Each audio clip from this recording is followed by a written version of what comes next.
Leitura comentada do livro Um Curso em Milagres, comigo, Luciana. Capítulo 14. Ensinando a favor da verdade. Seção 6. A luz da comunicação. A jornada que nós empreendemos juntos é a troca da escuridão pela luz, da ignorância pela compreensão. Ou seja, é a troca do sofrimento pelo amor. E a troca da ignorância, que é aquilo que a gente ainda desconhece, pela compreensão da verdadeira realidade. Nada que compreenda é temível. Ele está trazendo que quando a gente compreende algum fato que aconteceu na nossa vida, alguma situação, alguma circunstância que trouxe bastante sofrimento, quando a gente compreende, quando a gente traz ele para a luz da nossa consciência, o medo vai embora. Só na escuridão e na ignorância é que você percebe o que é assustador e te refugia indo mais fundo na escuridão. E, no entanto, só o que está escondido pode aterrorizar, não pelo que é, mas por estar escondido. O obscuro é assustador porque você não compreende o seu significado. Se compreendesse, ele ficaria claro e já não estaria mais no escuro. Nada pode ter um valor oculto, pois o que está escondido não pode ser compartilhado e, portanto, o seu valor é desconhecido. Aquilo que está escondido é mantido separado, mas o valor está sempre na apreciação conjunta. O que está oculto não pode ser amado e, portanto, tem que ser temido. Gente, que parágrafo incrível! Olha só, então só na escuridão e na ignorância é que a gente percebe algo como assustador. E por não olhar para essas questões que nos causaram algum tipo de sofrimento, a gente acaba enterrando elas mais profundamente no nosso subconsciente. Esse aqui é o fundo da escuridão que ele fala. E, no entanto, aquilo que está escondido, ele vai causar medo sempre, porque a gente não olha mais para aquilo. Só que a gente se esquece, como eu também já falei em outros áudios, que algo que nos aconteceu, que causou dores profundas, sofrimentos muito fortes no nosso passado, são coisas que a gente lidou com um nível de consciência muito menor do que a gente tem hoje.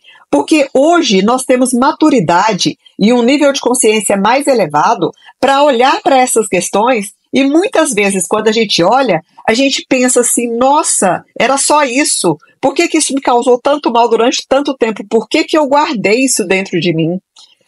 Eu trago aqui até a questão do perdão mesmo, que é um detalhe valioso. Às vezes a gente não perdoa, por exemplo, um irmão que pegou o seu tênis quando você era adolescente, pegou, usou escondido, ou então que fez alguma coisa nesse nível, entende? E a gente vai guardando um rancor e uma mágoa profunda do irmão ali e se vê separado dele e não quer mais nos relacionar, mas a gente esquece que o motivo pelo qual a gente se distanciou era tão pequeno para o nosso nível de compreensão hoje, mas que naquele momento foi o que a gente deu conta de fazer. A gente não achava que aquilo ali era um motivo pequeno o bastante, mas mesmo assim a gente colocou lá no nosso subconsciente. E às vezes passam-se anos, né? Às vezes 50, 60 anos, e continua ali um irmão afastado do outro, mas não lembra nem do motivo pelo qual essa situação toda foi criada, foi gerada. Então, gente, por isso que é importante trazer para a nossa consciência, falar mais sobre isso, reconhecer essas sensações, essas angústias, esses incômodos emocionais ou na nossa mente, para que a gente deixe isso vir, para que possa ser realmente descortinado, desvendado, para que a gente libere e saia desse aprisionamento que a nossa ignorância nos prendeu lá atrás. É incrível, né? Outra parte desse parágrafo que eu acho interessante é que ele colocou aqui, ó, aquilo que está escondido é mantido separado, mas o valor está sempre na apreciação conjunta. Quem que faz essa apreciação conjunta com a gente? É o Espírito Santo, é a nossa entrega. Tipo assim, eu não dei conta de lidar com muita coisa que me causou sofrimento, mas eu entrego tudo. Eu tenho entregado tanta coisa, gente. E é muito libertador e torna a vida da gente muito mais leve. A luz serena, na qual o Espírito Santo habita dentro de você, é simplesmente a perfeita abertura na qual nada está escondido e assim nada é amedrontador. Mais uma frase interessantíssima. Então, essa luz serena do Espírito Santo, que habita dentro de nós, é a perfeita abertura, é a brecha pela qual a luz pode entrar naquilo que está nas sombras, no nosso subconsciente. É a brecha perfeita para a gente ter o conhecimento de que aquilo que está escondido não é nada amedrontador. O ataque sempre dará lugar ao amor, se é trazido a ele, e não escondido do amor. Então, qualquer tipo de ataque contra a gente mesmo ou contra o outro, ele vai dar lugar ao amor quando ele é trazido ao amor, e não escondido do amor. Não existe escuridão que a luz do amor não dissipe, a não ser que seja escondida da beneficência do amor. O que é mantido à parte do amor não pode compartilhar o seu poder de cura, porque tem estado separado e mantido nas trevas, o poder de cura que tem o amor. As sentinelas das trevas o vigiam cuidadosamente, e você que fez esses guardiões de ilusões a partir do nada, agora tem medo deles. Quem são as sentinelas das trevas, gente?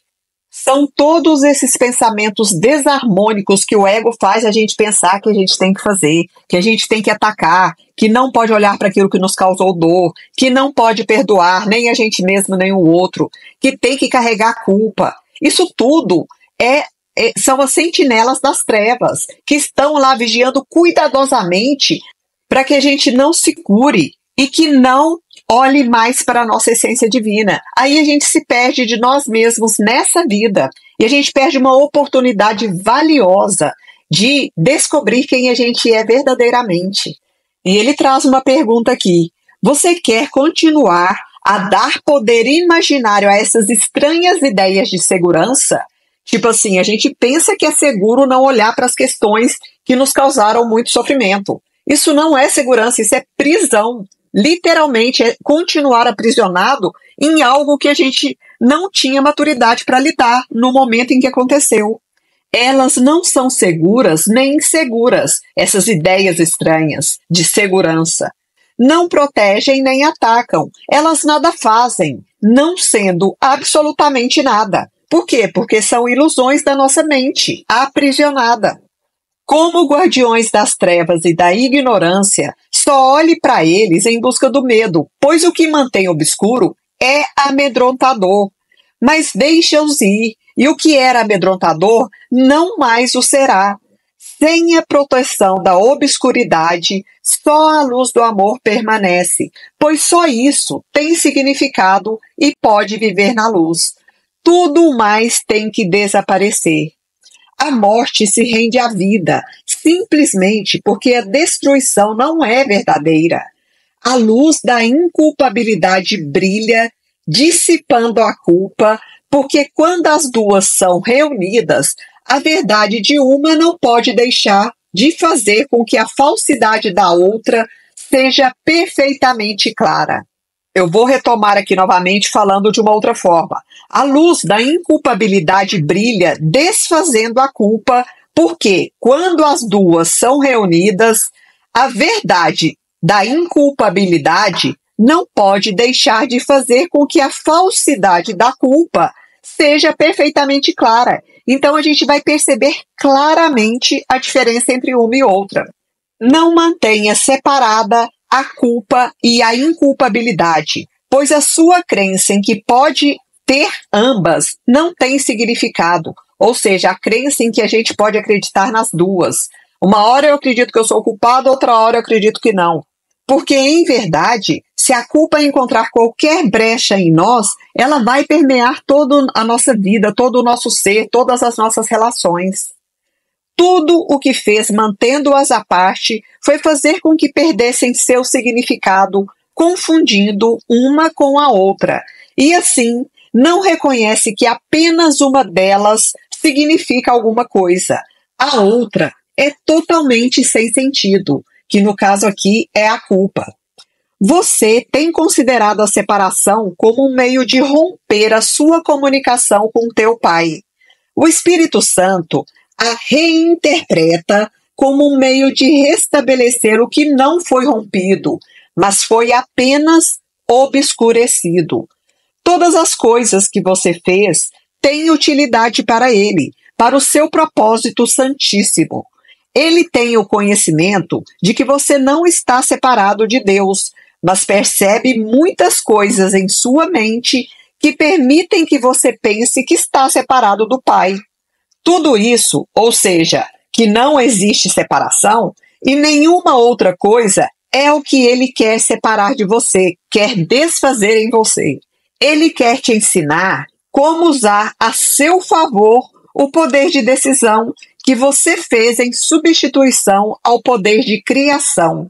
Você, que o fez para crucificar a ti mesmo, tem que aprender com ele como aplicá-lo à causa santa da restauração. Aqui, no caso, como aplicar corretamente o nosso poder de decisão, de escolha. Aqui nessa leitura também teve outra frase muito poderosa no meu entendimento. Todas as coisas que você fez têm utilidade para o Espírito Santo, que no meu entendimento é a confirmação daquilo que foi falado acima, que tudo, absolutamente tudo que causou qualquer tipo de dor, sofrimento, mágoa, ressentimento, tem que ser trazido para o conhecimento do Espírito Santo, para que possa ser liberado e curado em nós. Você, que fala através de símbolos obscuros e tortuosos, não compreende a linguagem que fez. Ela não tem significado, pois o seu propósito não é a comunicação, mas sim o rompimento da comunicação, o significado da nossa linguagem, que a gente criou, essa linguagem distorcida, que não conecta o nosso ser mais elevado com o nosso Criador. Se o propósito da linguagem é a comunicação, como pode essa língua significar alguma coisa? Essa língua no sentido aqui de que só fala sobre a separação, que só reclama, que diz que Deus não existe. Como pode esse tipo de comunicação ser verdadeiro? Se o propósito da própria linguagem é comunicar. Então, a gente está tentando comunicar uma série de ilusões. Entretanto, mesmo esse estranho e distorcido esforço de comunicar através de não comunicar, olha que irônico, comunicar através de não comunicar, contém suficiente amor para fazer com que ele seja significativo se o seu intérprete não é o seu autor. O intérprete aqui que ele chama é o Espírito Santo, e o autor dessa comunicação que não comunica nada somos cada um de nós aqui. Você, que o fez, não está expressando outra coisa senão conflito, do qual o Espírito Santo quer te liberar. Entrega a ele o que quer comunicar. Ele interpretará isso para você com perfeita clareza, pois ele conhece com quem está em perfeita comunicação, que é com Deus, né, gente? Você não sabe o que diz e assim não sabe o que te é dito. No entanto, o seu intérprete percebe o significado na sua linguagem estrangeira, porque somente o Espírito Santo vai conseguir decifrar aquilo que a gente quer verdadeiramente, porque nem mesmo a gente sabe o que é que a gente quer comunicar. Ele não tentará comunicar o que não tem significado, mas ele irá separar tudo o que tem significado, deixando o resto de lado e oferecendo a sua verdadeira comunicação àqueles que querem se comunicar com você de forma tão verdadeira quanto você quer. Tem falado duas línguas ao mesmo tempo, e isso não pode deixar de levar à ininteligibilidade, no caso aqui, aquilo que não se pode entender. Algo que é inteligível é algo de fácil compreensão, de fácil entendimento.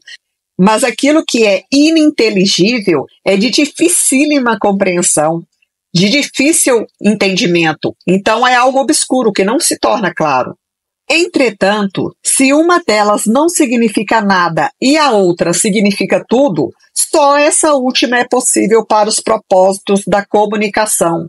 A outra, que é a linguagem que não é inteligível, ela só interfere com a linguagem que deveria comunicar verdadeiramente, fazer essa conexão da gente com a nossa fonte criadora, nos tornando receptivos àquilo que Ele quer que a gente faça aqui.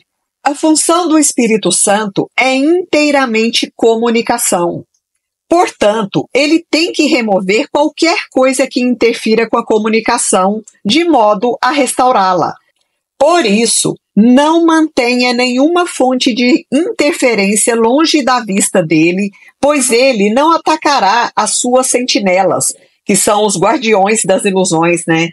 Apenas traze-as a ele e deixe que a gentileza dele te ensine que, trazidas às luz, elas não são amedrontadoras e não podem servir para guardar as portas escuras por trás das quais absolutamente nada é cuidadosamente escondido. Nós temos que abrir todas as portas e deixar que a luz entre como um rio. Não existem câmaras ocultas no templo de Deus.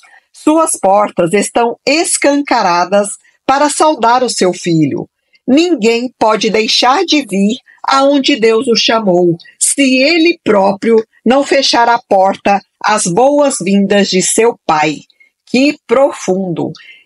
Só retomando uma frase aqui que eu gostei muito, que diz que nós temos que abrir todas as portas e deixar que a luz entre como um rio, que a luz entre abundantemente para lavar todas as ilusões, todas as culpas, todos os medos, todos os sofrimentos que a gente armazenou em algum lugar no nosso subconsciente e que a gente ficou muito tempo sem olhar para aquilo. Vamos nos liberar. Vamos entregar para o Espírito Santo. Traga tudo aquilo que está escondido para a sua consciência, para que possa ser curado. Fim da leitura do livro-texto.